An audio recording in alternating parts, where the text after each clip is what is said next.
Hi, this is Ilma Art Studios photograph for today. That is a winter scene I took some years ago here in Orangeville. Hi, check my website at ilmaarts.com for more artworks and photographs. Today I'd like to share Proverbs 11 verse 28. It says, "Trust in your money and down you go, but the godly flourish like leaves in spring." Here's my poem. When one loves money. When a person becomes obsessed with money, the focus is to get more of it, to have plenty. The love of money is the root of all evil. It opens a very wide door for the devil. When you trust in your money, down you go. If you trust in the Lord, there's always an overflow. The godly flourish, the godly flourish like leaves in the spring. Making money your first is clearly a sin. Here's my essay. Matthew 6:19-20 says, "Don't store up treasures here on earth, where moths eat them and rust destroys them, and where thieves break in and steal. Store your treasures in heaven, where moth and rust cannot destroy, and thieves do not break in and steal."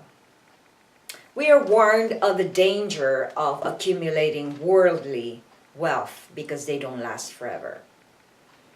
We are asked to store treasures in heaven instead so that they cannot be stolen from us or be destroyed. The next verse concludes, "For where your treasure is, there your heart will also be." Many people do not see that it is sin to love money. Money in itself is not bad.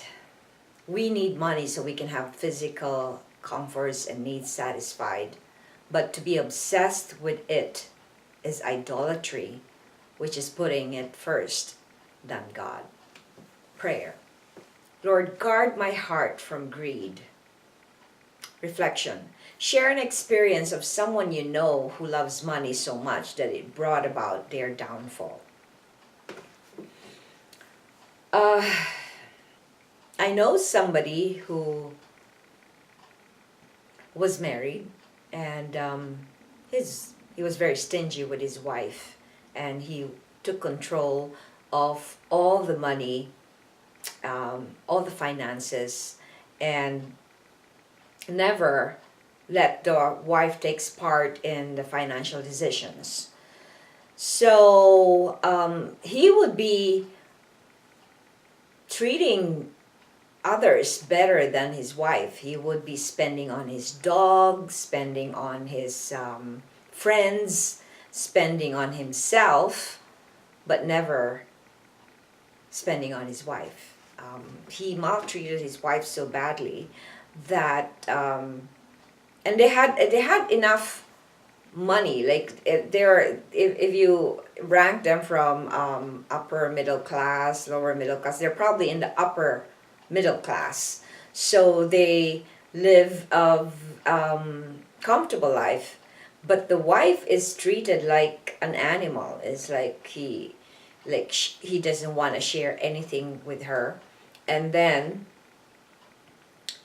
he loves the money so much that he kept all his money to himself. So one day he got so sick, very, very sick, and no matter how much money he had, they couldn't make him better. So because of how he treated his wife left him eventually, because she needed to take care of herself. So she left him, and so he was alone without nobody taking care of him. He was in his dying bed, and he died. No matter how much money he had, he died.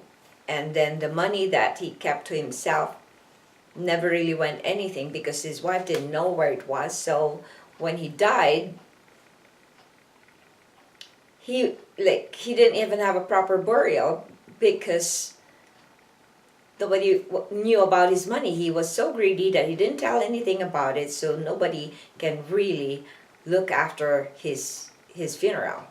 So that is such a sad story because when you love the money, you're making the money your god, and then you become more selfish and more greedy, and all you think about is to keep your money and to hoard your money, and so it's not a very good way to live, because then you are a slave of money. But for those who are so godly and they give enough, because the secret of a godly life is to be generous about what God has given you, because they're not yours, they're God's. And he's only giving you this thing so that you could share it with others. If you hoard it to yourself, it's not going to do you any good. Thanks for watching, and I hope you check my website at ilmaarts.com for more artworks and photographs. Have a blessed day.